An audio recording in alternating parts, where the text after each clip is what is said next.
Ini YB sihat? Alhamdulillah, terima kasih. Saya nak mengalu-alukan Harimau Melaya datang ke Bumi Kenyalang ni. First time datang Bumi Kenyalang untuk buat interview. Welcome. Terima kasih YB. First kali kita ucapkan tahniah sebab Kuching City FC berjaya melangkah ke final Challenge Cup buat kali pertama dan walaupun mungkin keputusan tidak menyebelahi Kuching City tapi pastinya banyak perkara positif yang YB dapat ambil daripada itu. Apa antara yang YB dapat lihat? Oh, sudah pasti. Untuk sampai ke final sudah tentu merupakan kejayaan dan sudah pasti bila dah sampai ke final tu mesti kita nak menang untuk mencipta sejarah. But we've worked hard, kita telah cuba sedaya upaya dan kita telah kalah kepada tim yang lebih baik daripada kita. Tahniah, saya ambil kesempatan ini kepada PDRM dan banyak yang kita pelajari pada tahun pertama kami di Super League ini. Jadi banyak pengalaman yang kami pelajari. Bila bercakap tentang tahun pertama Super League, nampak progres daripada Liga Perdana tahun lepas, tahun pertama di Super League. YB mungkin boleh rangkumkan sebab tinggal 2 game ni, macam mana prestasi keseluruhan dalam Liga tahun ni? Saya berpuas hati bukan melihat daripada sudut kedudukan kami di tangga Liga. Saya berpuas hati kerana apa yang telah kami lakukan, perancangan yang kami buat, tindakan yang kami ambil selepas merancang, dan saya akui kita berhadapan dengan beberapa kesilapan, tetapi kita belajar daripada kesilapan-kesilapan yang lepas, and it is a very expensive pengalaman dan daripada situ kita belajar. Dan insya-Allah we are ready to improve ourselves next year. Bukan kata untuk menjadi hebat, tetapi yang pastinya akan jadi lebih baik daripada tahun ni. Kita setiap tahun kita belajar, sejak daripada LBR lagi. YB, saya suka mendengar bila YB kata pihak Kuching City tu belajar.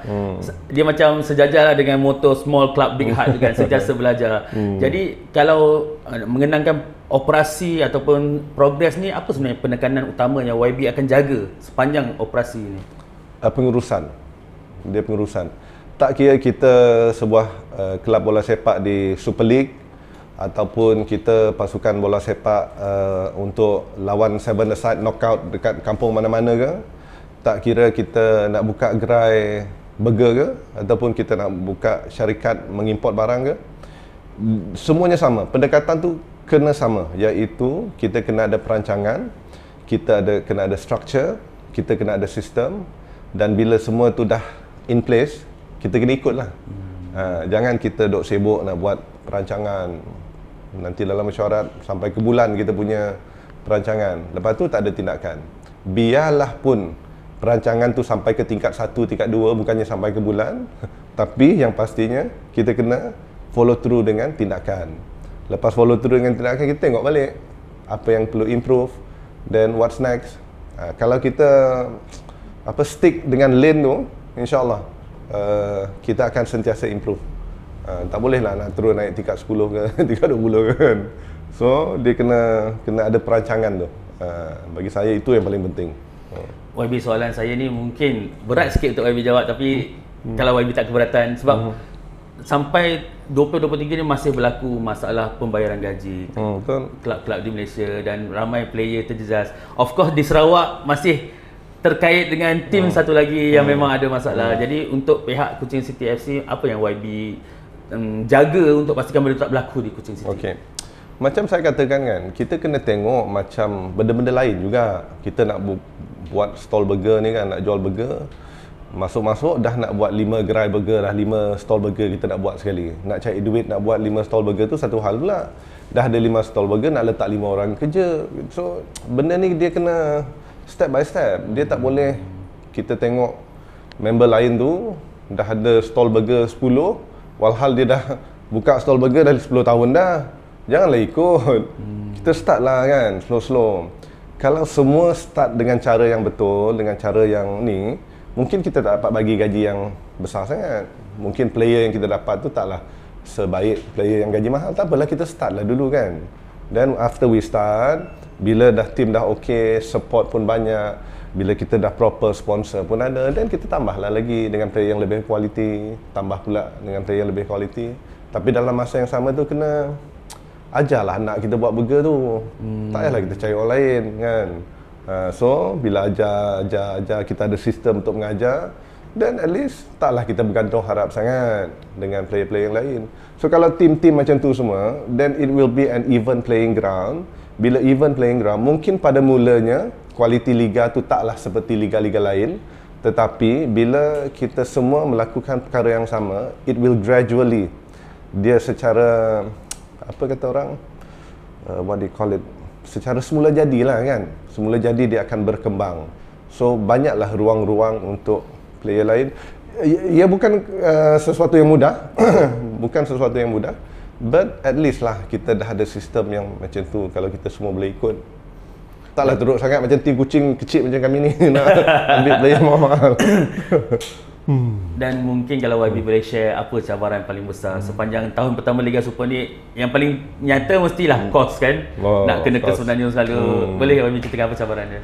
Kos, ya. Kalau seperti yang awak sebut tadi kan, kita punya kos pengangkutan sahaja. Oi, saya ingat boleh ambil Diogo seorang. Diogo, wow, terlalu besar kos. Saya tak tahu lah gaji Diogo tu apa.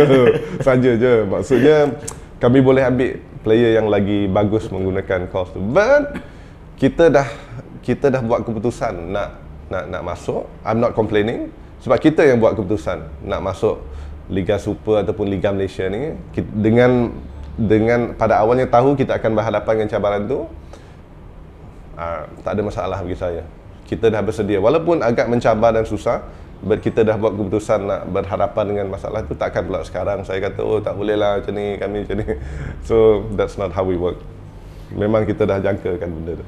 Dan kebanyakannya untuk YB selesaikan isu kos tu, pihak mana yang datang tampil ataupun lebih kepada jana income sendiri macam mana? Okey, daripada permulaan kami lagi, which is 6-7 tahun yang lepas, kita punya approach, kita tunjukkan dulu. Macam kami bermula sebagai pasukan yang kecil di Kuching. Saya jumpalah YB Kuching ni, minta sikit, semua bantu. Terima kasih kepada mereka semua. Pada awalnya dulu ya? Pada awalnya. Bila dia dah bantu tu, kita tunjuklah kan result kita. Bila dah tunjuk result, mereka pun happy. Then mereka sentiasa bantu kita. Dan at the same time, kerajaan Sarawak dia memang very supportive dengan sukan. But then again, we have to prove. Tak bolehlah kita buka tim, aku dah ada tim ni, kau kena bantu. Macam mana ni komplain sana, komplain sini. Aduh, kalau komplain ni tak boleh lah. Baik tak payahlah buka tim. Duduk main PS4 ke lagi bagus. Tak, I'm sorry, but I have to bagi tahu betul-betul kan, memang akan ada masalah.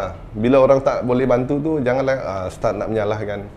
If you start doing that, bila tim besok kalah, bila tim besok tak berjaya, kita akan cari siapa yang aku nak salahkan ni. Kita kena salahkan diri kita sendiri dululah kan. To me, dia macam tu. Dan jumpalah sponsor siapa semua kan. Kalau sponsor tak nak bagi, fikirlah kenapa dia tak nak bagi. Dan dia benda ni semua kehidupan kan.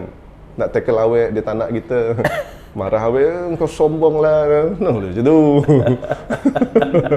Saya suka bagi banyak metafora dia. Okay YB, of course tahun ni YB cakap tahun pertama and dah nampak Kuching City mula dipandang masuk final pula. Of course ramai dah akan mula menjangkakan sesuatu yang lebih besar untuk season depan. Adakah perancangan untuk season depan dah bermula YB? Ianya bermula seperti yang telah saya katakan sebelum ni. 5-6 tahun yang lepas dah kita ada perancangan 3 tahun kita, 5 tahun kita, 10 tahun kita. So alhamdulillah sekarang ini dia mengikut perancangan-perancangan kami. Dan of course seperti biasa akan ada pengharapan daripada peminat-peminat kita, penyokong-penyokong kita.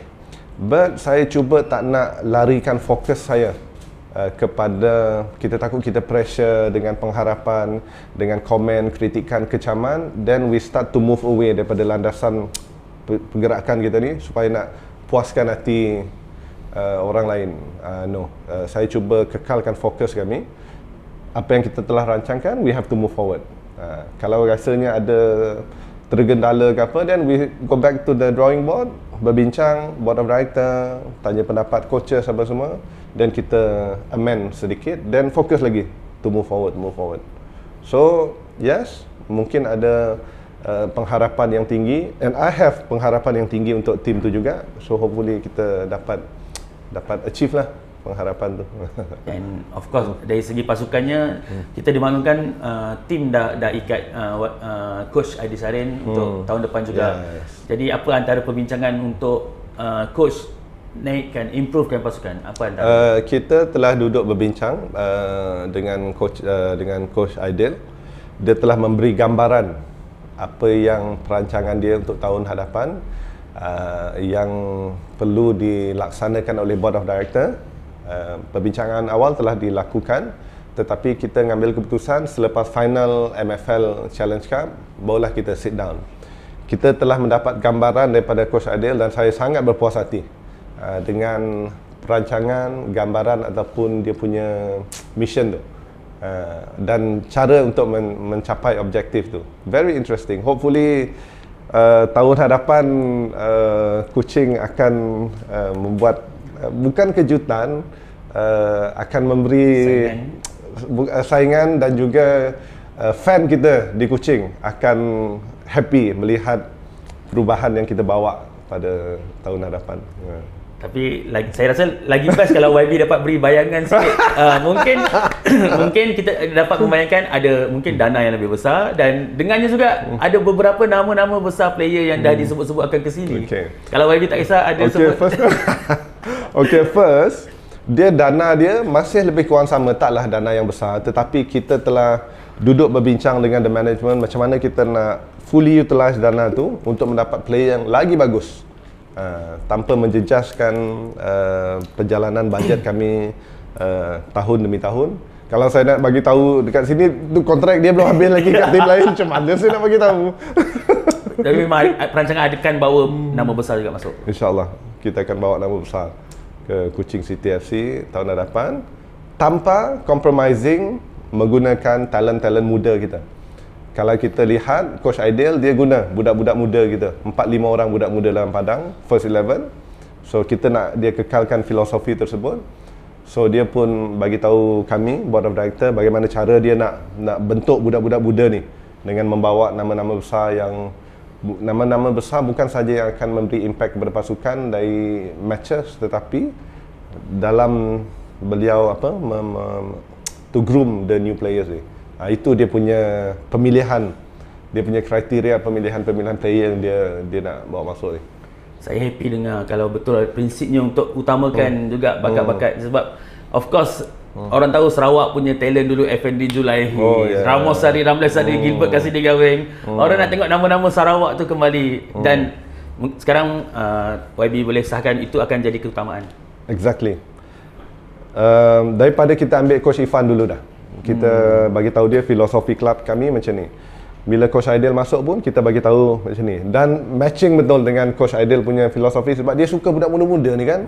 Dia dekat Kedah dulu pun, dekat mana pun dia bagi peluang dekat budak muda-muda ni. And dia, saya tengoklah, he has that talent untuk bagi budak-budak muda ni semangat untuk improve budak-budak muda ni. So hopefully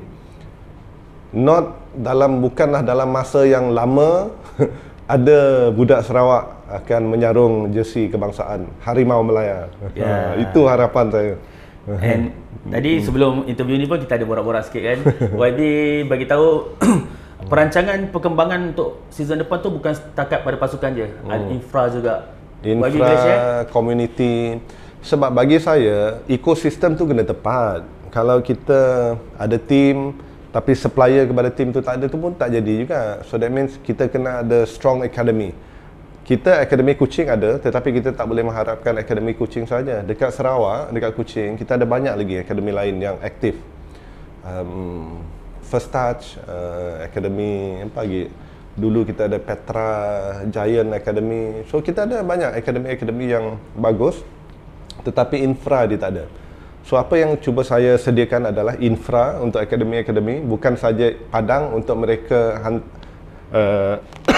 buat latihan, tetapi the whole ecosystem tu. Mungkin YB boleh kongsikan bila kompleks sukan tu apa akademi tu nak dibina, bila siap, and mungkin kos dia ke? Harapan kami by tahun hadapan kita dah ada padang latihan kita sendiri. Dan kalau nak kata akademi tu macam besar je bunyi dia kan, tapi at least ada padang, ada tempat untuk parents hantar anak dia, dia tinggal kat situ, parents kerja dia tak risau. So dia nak buat homework apa semua. InsyaAllah by tahun hadapan kita akan ada padang kita sendiri, yang tempat yang seperti saya nyatakan tadi. Dan mungkin kita akan buka, kalau kita boleh buat lebih daripada satu padang khas kepada masyarakat, komuniti. Siapa-siapa nak guna, pergi datang je petang-petang kat situ. Sebab kita nak mendekatkan, kita nak masyarakat bersama dengan Kuching City, dan kita nak create balik. Kadang-kadang kita balik kerja dulu kan, balik rumah tukar baju dah pergi main bola. Sekarang ni dah kurang budaya tu. Kita nak cuba instill balik budaya tu. So at least dengan adanya padang yang kita buka untuk masyarakat, so minat terhadap bola sepak padang tu dia datang balik lah. Itu yang kita nak. Hopefully. Saya dengan setiap perancangan YB ni, saya so inspired. Rasa something yang hebat bakal berlaku kat sini. InsyaAllah, amin. Saya percaya hasilnya juga akan hebat. And YB sendiri personally rasa adakah Kuching City FC ni dah sedia untuk jadi pasukan utama Sarawak, ataupun sememangnya akan jadi pasukan yang membawa nama Sarawak lah untuk ke peringkat paling tinggi? I think that one bukan untuk kami, sebab yang paling penting adalah the fan. Kita perlu not to say pengiktirafan, of course. Fan kita ni di Sarawak ni very passionate now. Daripada zaman Ngap Sayot, they will die for the team, they will die supporting the team. Itu yang kita nak buktikan kepada fan ni, bahawa kita mempunyai semangat Sarawak yang begitu tinggi, dan kita willing to die untuk mengharumkan nama Sarawak dalam bola sepak. Kita kena buktikan kepada mereka. Saya ingat kalau kita boleh buktikan kepada mereka, insya-Allah mereka akan lebih lagi sacrifice untuk pasukan Kuching City. But we need to prove first. Kita kena buktikan kepada mereka. Wow. Okay, YB, untuk yang terakhir sebelum kita menamatkan kita punya sesi, harapanlah YB untuk Kuching City Football Club dan keseluruhan bola sepak di Sarawak. Of course, harapan saya untuk kami sentiasa improve daripada satu tahun ke satu tahun, sehingga kami boleh membawa pulang satu piala ke Sarawak. Tak kira piala apa. Kalau piala Malaysia lagi manis, kalau piala FA pun sama, kalau juara liga pun, apa salahnya kita mempunyai impian untuk mencapai it has been, ia berlaku di mana-mana liga pun kita tengok kan, tim slowly dia naik, dia boleh jadi juara. Saya tidak mustahil untuk melihat Kuching City FC merangkul kejuaraan satu-satu piala dalam Liga Malaysia, insya-Allah.